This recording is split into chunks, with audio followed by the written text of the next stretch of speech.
আরজিকর হসপিটালের ঘটনার প্রতিবাদে সমস্ত মানুষ প্রতিবাদ করে যে দাবিটা করছে সেটা হলো বিচার চাই, শাস্তি চাই, ক্যাপিটাল পানিশমেন্ট চাই, সর্বোচ্চ শাস্তি চাই।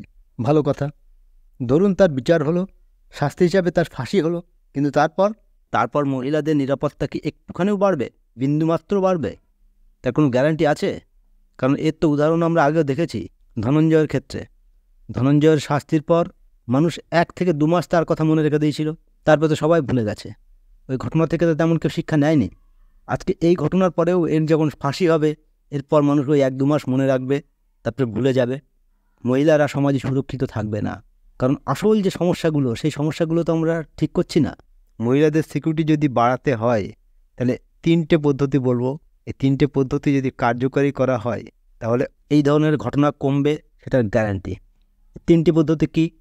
প্রথমে দেখবেন টিভিতে অ্যাড দেয়, একদম মনে করুন কোলগেটের অ্যাড, বারবার সেই একই অ্যাড 10 মিনিট অন্তর, 15 মিনিট অন্তর আপনি দেখছেন। আপনি যদি চান যে ওটা ভুলে যাবেন, তাও ভুলতে পারবেন না, কারণ সবসময় আপনার সামনে আছে। তো এই যে ধনঞ্জয়ের ঘটনা আমাদের সামনে নেই অনেক দিন, আমরা ভুলে গেছি। শাস্তি সম্বন্ধে মানুষ ভুলে গেছি। এই ঘটনাও যা হবে মানুষ ভুলে যাবে। এই শাস্তিটা এমনভাবে দিতে হবে যাতে সমাজের মানুষ এই শাস্তিটাকে মাঝে মাঝে দেখতে পারে। তার জন্য কী করার প্রয়োজন? ওই মানুষটাকে ফাঁসি দিয়ে তাকে পালাতে সাহায্য করলে হবে না, তাকে বাঁচিয়ে রাখতে হবে এবং সমাজের মধ্যে ছাড়তে হবে। কিন্তু স্বাভাবিকভাবে ছাড়লে হবে না, তার 2 হাত এবং যন্ত্রটা বাদ দিয়ে দিতে হবে। এবং সেই যে রাস্তা দিয়ে যাবে, যেখানে থাকবে, সে যদি আরও জীবনে আরও 20 বছর বাঁচে, 20 বছর ধরে সে মানুষের মধ্যে প্রচার করবে যে এই ঘৃণ্য অপরাধের জন্য কী শাস্তি, দেখো। বারবার সবার সামনে চলে আসবে, লোকে ওর ভিডিও করবে, সোশ্যাল মিডিয়ায় ছাড়বে। যে এলাকায় থাকবে সেই এলাকার মানুষ তাকে প্রতিদিন দেখবে, যেখানে যাবে সেখানকার মানুষ তাকে দেখবে, শিরে উঠবে যে হ্যাঁ, এই অন্যায়ের, এই ঘৃণ্য অন্যায়ের এই শাস্তি। সে চট করে ভুলে যাবে না। যখন কোনো মহিলাদের সুরক্ষার উপরে সেমিনার হবে, তখন তাকে ধরে নিয়ে যেতে হবে। সে একটা এক্সাম্পল হিসাবে মানুষের সামনে থাকবে।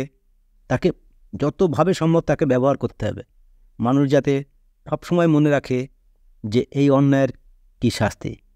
এটা প্রথম পয়েন্ট। দ্বিতীয় পয়েন্ট কি? দেখুন, কোনো মানুষ, কোনো বাচ্চা ছেলে, সে কিন্তু পারিপার্শ্বিক থেকে, সমাজ থেকে শেখে, বই থেকে শেখে, কোনো সিনেমা থেকে শেখে। মনে আছে একটা পুরনো সিনেমা ছিল আমির খানের, সম্ভবত কয়ামত সে কয়ামত তক। ওখানে হিরো সুইসাইড করে, কারণ তাদের সম্পর্কটাকে বাবা মা বা পরিবার থেকে মেনে নিচ্ছিল না। এই সিনেমাটা বেরোনোর পর আমার নিজের পরিচিত একটা ছেলে এবং মেয়ে, সে নিজেরা সুইসাইড করে। অর্থাৎ বাচ্চারা সিনেমা থেকে প্রচণ্ড ইনফ্লুয়েসড হয়। কীভাবে কথা বলতে হবে, কীভাবে ড্রেস পরতে হবে, কোনটা ঠিক কোনটা ভুল, সব ওখান থেকে অনেকে শেখে। যখন এমন একটা বাচ্চা অ্যানিম্যাল সিনেমা দেখে এসে একটা মহিলার উপরে যদি হাত তোলে বা কোনো একটা ঘটনা ঘটায়, এই সিনেমা কি ওই ঘটনার দায় এড়াতে পারে? কোনো একটা লোক যদি পারফিউম বলে কোনো সিনেমা দেখে এসে একটা মহিলাকে একটা অবজেক্ট হিসেবে ধরে, তার সঙ্গে সেইভাবে ব্যবহার করে, এই ব্যবহারের দায়টা কি শুধুমাত্র ওর? যে সিনেমাটা তৈরি করেছে তার দায় কিছুটা নেই? অবশ্যই আছে। অতএব যেসব সিনেমা, যেসব প্রোপাগান্ডা, যেসব সিরিয়াল আপনাকে চরিত্রহীন হওয়ার জন্যে প্রমোট করছে, মহিলাদেরকে একটা অবজেক্ট হিসেবে দেখা প্রমোট করছে, তাদেরকে কড়া হাতে দমন করতে হবে। আর দমন মানে কি? আপনি তো গিয়ে মারতে যাবেন না। আপনার খুব সিম্পল উপায়, তাদের বিরুদ্ধে লিখতে হবে, তাদের বিরুদ্ধে বলতে হবে। আপনি যদি মনে করেন কোনো একজন একটা বাজে সিনেমা তৈরি করেছে, সেটা সমাজের পক্ষে প্রচণ্ড ক্ষতিকারক, তাহলে আপনি সেই সব ডিরেক্টর, প্রডিউসার, অভিনেতা যারা আছে, তাদেরকে আপনি পার্সেল করুন। ওদেরকে যদি মনে হয় আপনার যে ওরা গোবরের সমান, তাদের গোবর পার্সেল করুন, বা আরশোলা ঘরের থেকে ধরে নিয়ে আরশোলা পার্সেল করুন, নর্দমার কাদা পার্সেল করে দিন। কারণ এই ধরনের ঘটনার বীজ কিন্তু লুকিয়ে আছে। এই ধরনের কোনো শিক্ষা বা কোনো একজন, তাকে দেখে বাচ্চারা শিখেছে। ঘর যদি পরিষ্কার রাখতে হয়, ঝাড়ু কিন্তু আপনাকে প্রতিদিন দিতে হবে। অতএব ঝাড়ু দিতে হবে আপনাকে, আপনার সমাজকে যদি আপনি সুস্থ রাখতে চান, পরিষ্কার রাখতে চান। তৃতীয় পয়েন্ট কি? প্রতিটি মানুষ যে সৎভাবে মাথা উঁচু করে বেঁচে থাকতে চায় এই সমাজে, তার কনফিডেন্স দরকার, সাহস দরকার। সেটা ছাড়া সে জীবনে কোনোদিন মাথা উঁচু করে বাঁচতে পারবে না।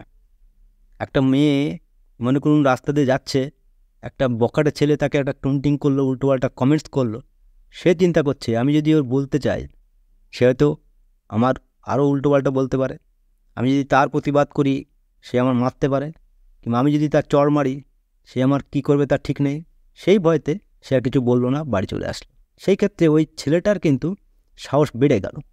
আর এটা শুধুমাত্র মেয়েদের ক্ষেত্রে নয়, ছেলেদের ক্ষেত্রেও মনে করুন আপনি আপনার ছেলে ওয়াইফ মেয়েকে নিয়ে রাস্তা দিয়ে যাচ্ছেন, রাস্তার ধারে দাঁড়িয়ে আছে দুটো বখাটে ছেলে, আপনার মেয়ে বা ওয়াইফের উদ্দেশ্য করে একটা বাজে কমেন্টস করলো।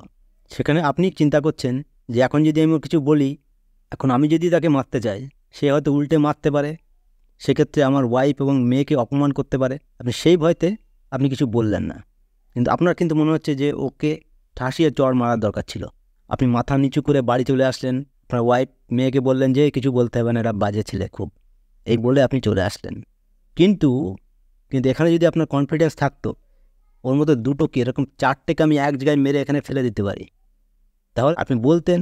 বেশিরভাগ ক্ষেত্রে আপনার কনফিডেন্স দেখে ওরা পিছিয়ে যেত, কিন্তু কনফিডেন্স তো এমনি আসে না, তার জন্যে আপনাকে নিজেকে তৈরি হওয়ার প্রয়োজন। সেই জন্যে বলছি প্রত্যেকটা মহিলাকে এবং প্রত্যেকটা মানুষকে যে সৎভাবে জীবনযাপন করতে চায় তাকে মার্শাল আর্ট শিখতেই হবে। আর এই মার্শাল আর্ট শিখলে শুধুমাত্র শারীরিক এনার্জি বাড়বে তা না, মনের জোর প্রচণ্ড বাড়বে। এটা বলছি কারণ আমি নিজে রিয়ালাইজ করেছি, আমি নিজে ব্ল্যাক বেল্ট। সেই জন্যে আপনাকে অনুরোধ করব, বাড়ির প্রত্যেকটা ছেলে এবং মেয়েকে মার্শাল আর্ট শেখান। শুধুমাত্র পড়াশুনো গান বাজনা নয়, সে সময় শরীর চর্চাটা খুব প্রয়োজন, মার্শাল আর্টটা শেখার খুব প্রয়োজন। আর শুধুমাত্র সার্টিফিকেটের জন্য নয়, এটা নিজের প্রোটেকশানের জন্য, নিজের সেলফ ডিফেন্সের জন্যে।